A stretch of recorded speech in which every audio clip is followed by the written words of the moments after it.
Um único Deus, mas três pessoas. Parece um quebra-cabeça, não é? E é exatamente isso que vamos explorar hoje. Uma das doutrinas mais fascinantes e, sem dúvida, mais fundamentais do cristianismo, a Santíssima Trindade. Então, vamos direto ao ponto. Como é que um único Deus pode existir, ao mesmo tempo, como três pessoas distintas? Essa é a pergunta que ecoa há séculos. E olha, não é bem uma contradição, é mais um paradoxo que está no coração da fé. Um mistério profundo que vamos começar a desvendar juntos. E para começar essa investigação, a nossa primeira parada é nas margens de um rio. Vamos a um momento que é absolutamente único nas Escrituras. Um momento em que o véu do mistério é por um instante levantado.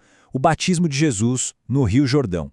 Olha só a cena. Primeiro, temos Jesus, o Filho, a entrar na água. Claro, ele não precisava de um batismo por arrependimento, afinal ele não tinha pecado algum.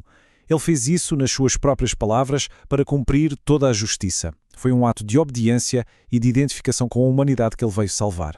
E aí, no meio disso tudo, acontece algo uau, extraordinário. O Espírito Santo desce de uma forma visível, como uma pomba, e pousa sobre Jesus. E olha, isso não é só uma imagem poética, não? É a unção pública dele para o seu ministério. É o selo divino confirmando que as profecias estavam a cumprir-se ali. E para fechar o quadro com chave de ouro, uma terceira ação, totalmente distinta das outras. Ouve-se uma voz vinda dos céus. É a voz do Pai. Pela primeira vez na narrativa bíblica, temos as três pessoas da Trindade a manifestarem-se de forma clara, distinta e, crucialmente, ao mesmo tempo. A força dessa declaração é algo imenso. A voz do Pai não deixa margem para dúvidas. Ela autentica a missão de Jesus, confirma a sua identidade divina e, mais do que isso, revela a relação de amor profundo que existe dentro da própria divindade. Bem, esse evento no Jordão foi, digamos, a faísca que acendeu tudo. Mas como é que a Igreja primitiva pegou nessa revelação e a transformou numa doutrina? Era preciso encontrar as palavras certas para articular uma verdade tão complexa. Vamos ver como essas peças teológicas se encaixaram. E foi aí que entraram dois termos gregos que são, cruciais para entender tudo: ousia e hipostase. Pensemos assim: ousia responde à pergunta o que é Deus e hipostase responde à pergunta quem é Deus. Então temos um único que é, mas três quens. Então vamos lá. A ousia é basicamente a substância de Deus, a essência divina. É aquilo que faz de Deus, Deus. E o ponto-chave é que essa essência não é dividida em três partes. Cada uma das pessoas possui 100% da essência divina. E as hipostases? Bem, essas são as três pessoas. É fundamental entender que não são tipo três máscaras ou papéis que Deus assume em momentos diferentes. São três centros de consciência coeternos e distintos que existem dentro do único ser de Deus. Sabe onde vemos isso a funcionar na prática de um jeito incrível? Na obra da salvação. O Pai é quem planeia a redenção. O Filho é quem a executa, com a sua vida, morte e ressurreição.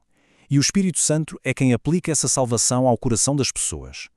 Uma harmonia perfeita, com funções distintas, mas um propósito único. Agora, alguém pode pensar, mas essa ideia de pluralidade em Deus só apareceu no Novo Testamento. Mas não é bem assim. Se olharmos com atenção, encontramos pistas fascinantes muito antes, logo nas primeiras palavras da Bíblia. Olha só que interessante. Em Gênesis 1:1, a palavra hebraica para Deus é Elohim, que gramaticalmente é um substantivo plural. Só que o verbo que vem logo depois, bará, que significa criou, está no singular. Um nome plural agindo como um sujeito singular. Para muitos teólogos, isso é uma dica logo de cara de uma pluralidade dentro do único Deus criador. Ok, então temos essas pistas, temos a revelação no batismo de Jesus, mas como é que tudo isso virou uma doutrina formal da Igreja? Olha, não foi algo que aconteceu da noite para o dia, não. Foi um processo cuidadoso, de reflexão, muito debate e, claro, de defesa da fé por parte da Igreja primitiva. Essa linha do tempo aqui deixa bem claro que a doutrina não foi inventada séculos depois, como alguns dizem.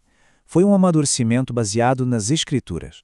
O Concílio de Nicéia, em 325, foi um divisor d'águas, afirmando que o Filho é da mesma substância, homoousios, que o Pai, combatendo as primeiras heresias. E depois, em 381, o Concílio de Constantinopla fez o mesmo pela divindade do Espírito Santo, completando a formulação trinitária que é a base da fé até hoje. Certo, mas e daí? Para que serve saber tudo isso? É só uma discussão teológica super abstrata para intelectuais? De jeito nenhum. A doutrina da Trindade é absolutamente central para a vida e a fé cristã no dia a dia. Pensemos na oração, por exemplo. É algo bem prático. O padrão que vemos no Novo Testamento revela essa dinâmica trinitária. Ora-se ao Pai, através da mediação única do Filho e no poder do Espírito Santo que habita em nós. A Trindade não é uma teoria distante, é a própria estrutura da nossa relação com Deus. Ok, se entender a doutrina corretamente é tão vital, o que acontece quando ela é distorcida? Quais são os perigos de se entender errado este ensino tão central? E ao longo da história não faltaram desvios, as chamadas heresias. O tritaísmo, por exemplo, acaba por criar 3 deuses, destruindo a unidade de Deus. O unitarismo rebaixa Jesus e o Espírito Santo, negando a sua divindade.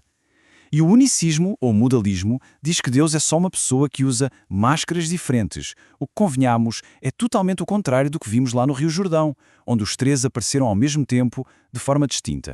E é aqui que chegamos ao ponto central de tudo isso. Entender corretamente quem Deus é, como Pai, Filho e Espírito Santo, não é algo opcional, sabe? É o próprio fundamento para se compreender como a salvação funciona.